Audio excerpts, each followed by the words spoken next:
আরে জিবরাইল, আর দেরি করো না, এই মুহূর্তে আমার নবীর কাছে চলে যাও, আমার নবীকে গিয়ে জানিয়ে দাও, আমার নবীকে গিয়ে সান্ত্বনা দাও। আমার নবীর কাছে জিবরাইল এসে আমার আল্লাহর পক্ষ থেকে জানিয়ে দেয়, ইয়া রাসূলুল্লাহ, ইয়া হাবিবাল্লাহ, আল্লাহ চাইলে আপনার আব্বাকে বাঁচিয়ে রাখতে পারত, আল্লাহ চাইলে আপনার মা জননীকে বাঁচিয়ে রাখতে পারত, কিন্তু আপনার আব্বাকে বাঁচাই রাখাই নাই। জন্মের 6 মাস আগে বিদায় জানিয়েছে, আপনার মাকে জন্মের 6 বছর পরে বিদায় জানিয়েছে। ইয়া রাসূলুল্লাহ, চাইলে আল্লাহ রাখতে পারত, রাখে নাই। তার একটা কারণ, আল্লাহ তখন কুদরতি জবান দিয়ে ডাক দিয়ে বলে, মুহাম্মদ রে, ও মুহাম্মদ, তোমার আব্বাকে বাঁচাই রাখি নাই, তোমার আম্মাকে বাঁচাই রাখি নাই, তুমি দুনিয়াতে এসেছো, তোমার অনেক উম্মতেরা থাকবে, তোমার জন্মের পরে, তোমার উম্মতদের জন্মের পরে তার আব্বাকে হারিয়ে ফেলবে, মাকে হারিয়ে ফেলবে, তোমার এতিম অনেক উম্মত থাকবে।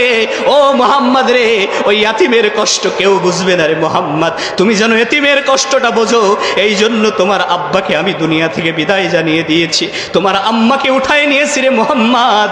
ও মুহাম্মদ রে, তোমার আব্বাকে সমস্ত উম্মতি এতিম মুহাম্মাদীদের কষ্টটা বোঝানোর জন্য মুহাম্মদ তোমার আব্বা আম্মাকে আমি বিদায় জানিয়েছি। একটু জিকির করেন, লা ইলাহা